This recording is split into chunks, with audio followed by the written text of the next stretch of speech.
Oh, they call it that old Mountain Dew. And those Welcome back to Barley and Hops. I'm George. Yes, all you brewers, distillers, hobbyists of all sorts, you are more than welcome to join us. Now, we are really close again to the 100,000 subscriber level. Let's see if we can't just get over that hump. So please subscribe, of course, share us with your friends.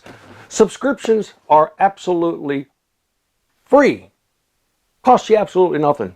So yeah, please, if you get a chance, just hit the subscribe button. And if you want notifications of every video that we ever produce, as we produce them, fill out the little notification thing, and then you'll get a notification every time we upload a new video. You won't have to search for it. Now, on to what we're here for. I'm not going to actually run the still. But there are multitude of questions about really the process. I'm going to show you the setup. I probably will run this thing.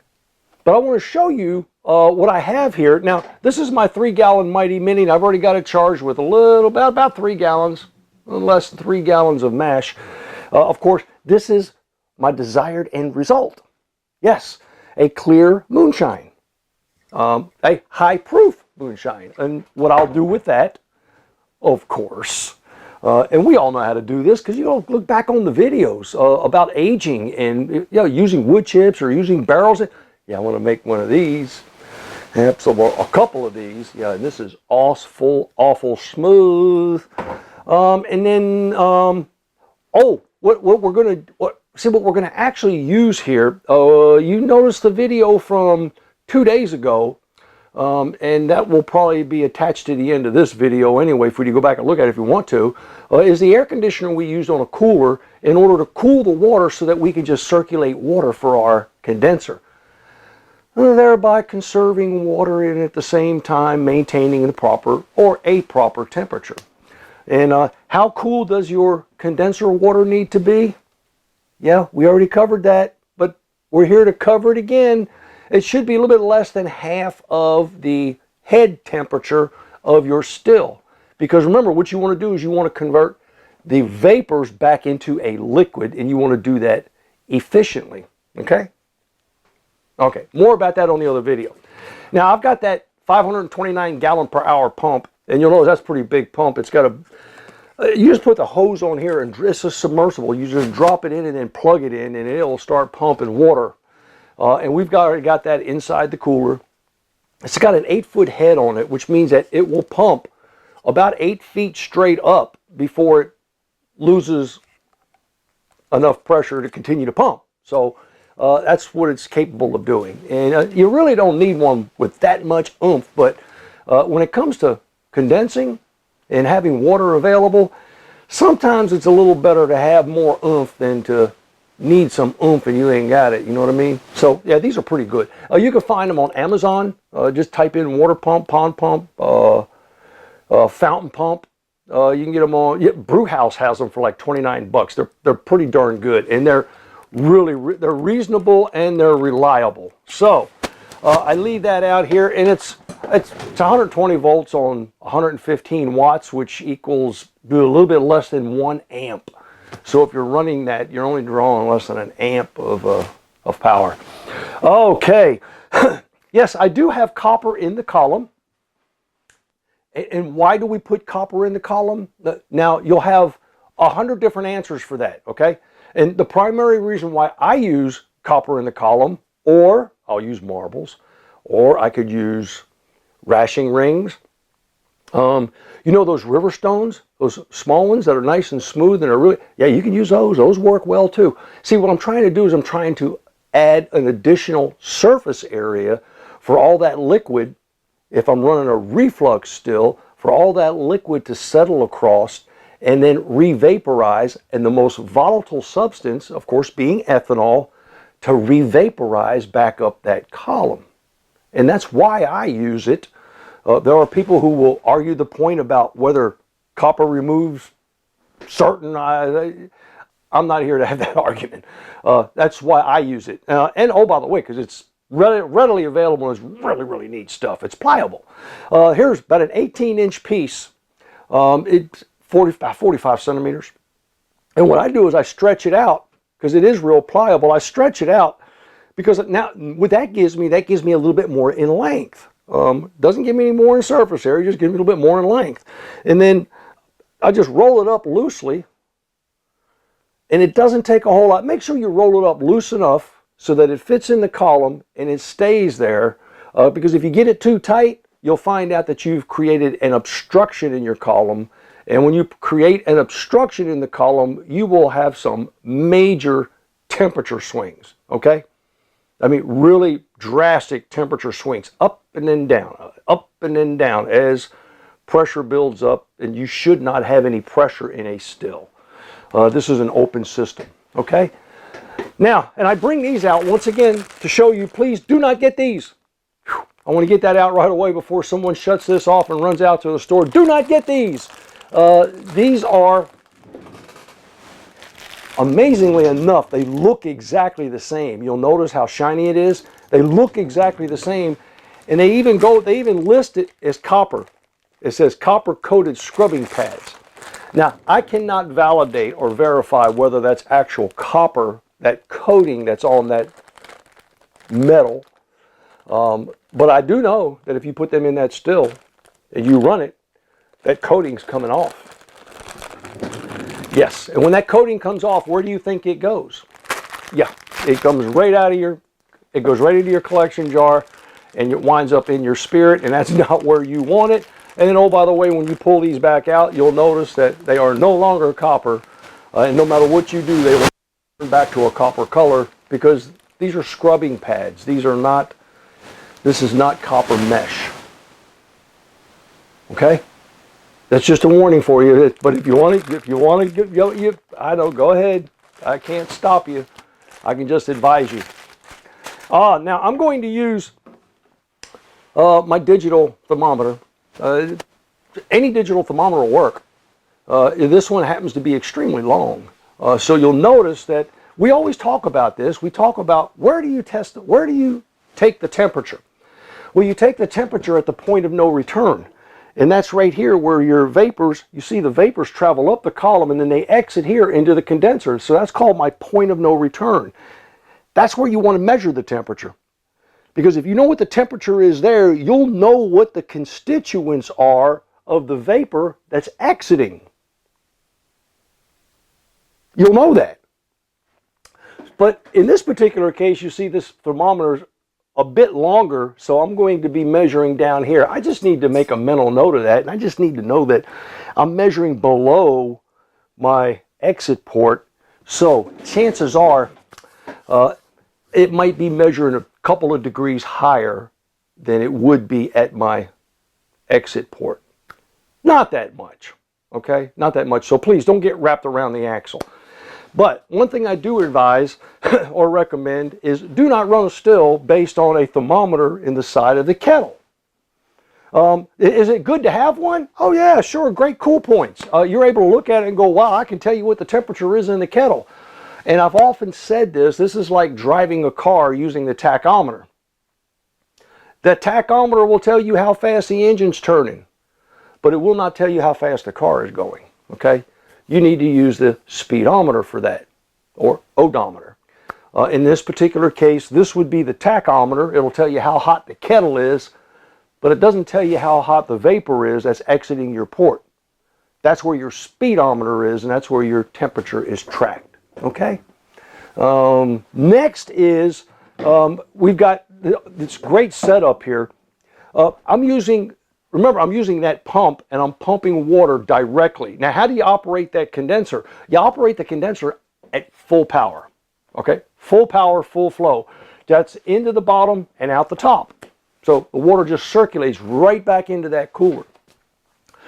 And I'm able to maintain that cooler at about 52, 53 degrees, sometimes 60, whatever the case may be. But I've got so much in there that'll last me for about 45 minutes. And if necessary, I'll just turn the air conditioner back on and cool it back down.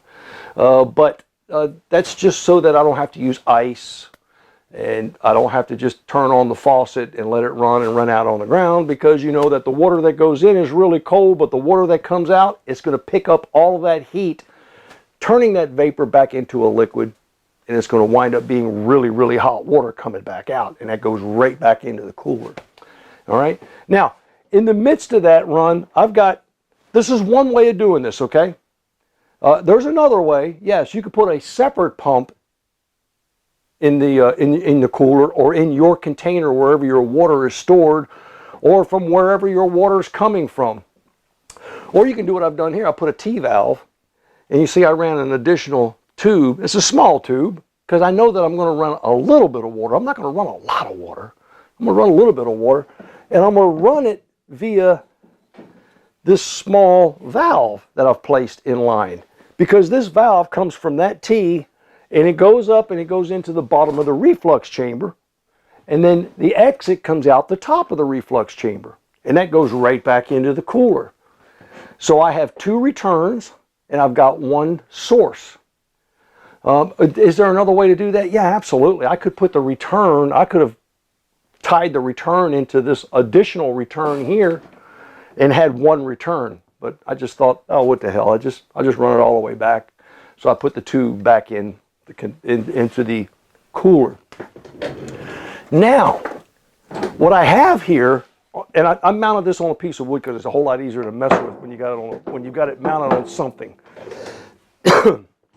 This is the needle valve that I'm using on here, and I'll put the link at the bottom. Just go to the bottom of the video in the description, and you'll find the link for these on Amazon, and they come in many, many different sizes. This cost me somewhere around $3.50, and I bought 10 of them in a bag. And what's neat about it is that you see it has this blue detent here on the end, and if you push that blue detent and slide the hose in, and then when you let it go and pull it, it's connected with no clamps. It is nice and sealed. And then just to remove it, all you do is just push the detent in, and the hose pops right back out. So these are really, really useful, and they're really, really fine-tuned. If you're looking for a needle valve to replace for a T500, because you know how sensitive that thing is, these are really good as well. These are really, really fine-tuned, and you can really get that fine-tuned control of the volume and flow of water as you would in that T500, because you know those things are really, really sensitive. Okay, now we're going to have to control the water flow, and I'll do it from right here. I'll just increase the water or decrease the water flow, and I'll do that based on temperature and based on output production. Now, why do we do that? Why is it necessary to control the water flow? Well, some of you may have had this problem where you've got everything hooked up and you're running, and I've got the emails, I've got the texts and the phone calls to prove it. George, I can never get my head temperature up. I'm running a reflux, and I can just never get it high enough. Well, if you're just running water through your reflux chamber and you're not controlling the flow of that water, then you actually turn that into the condenser. And then this is just serving no useful purpose whatsoever. It's just sitting there. You see, what our intent is that as the vapors rise up, and we're going to call this your reflux chamber. Here is your column, all right? And as those vapors rise up and they enter that reflux chamber, we want to do what we call pre-condense or partial condense. We don't want to fully condense.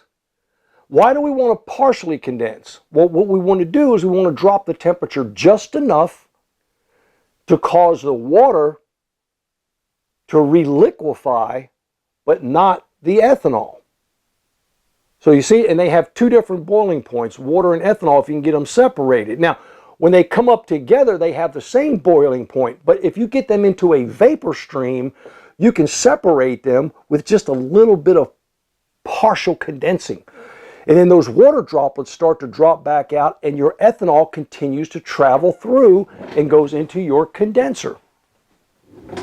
Boom! That's how that works. Now, those water droplets that drop out from that reflux chamber, right, goes right back down the column, hits that copper, the copper scrubbers, the marbles, the, oh gosh, the river stone, whatever you've got in there to increase some surface area, or nothing at all, those start to drop back out and run down the sides of the column, and then the most volatile substance, because the temperature is already high, starts to re-vaporize and rise again. And it rises back again into the column. That's how we get multiple distillations in one run. Because what we have is, if you can visualize this, we have a cycle of distillations taking place. We have a rise, and then we have a partial condensing, and a drop. And then we have ethanol that's escaping. Then we have a revaporization and a rise, and water dropping and ethanol escaping. That's why the proof in a reflux still is so high as opposed to a pot still. So you see, in a pot still, if you've got a scrubber in there, or you've got marbles, or you've got the river stones, or you've rashing rings, or whatever you've got in there, you've got more surface area for that separation to take place. So you're helping yourself. But once it gets past that, all it's doing is every bit of that vapor is exiting through your condenser. That's why a pot still, normally, if you're pumping out 140, 150 proof, you should be happy. At the very beginning, you should be happy with that, because that's what a pot still does. Okay? As opposed to a reflux still that does multiple distillations at one time through one run. Okay? Now, I hope I've explained that well enough for you to kind of capture the whole idea, because it's the multiple distillations that purify and condense, concentrate, really, the alcohol that comes out of your still. Once you remove the water, you've got ethanol left. The more water you can remove, the more ethanol you have left. Correct? Correct. So once you bring it out at 180, what do we do to bring it back down? We always do this. You've got some really good pure ethanol, and it's really good and clean. And if you've done it correctly, you don't even have to filter it.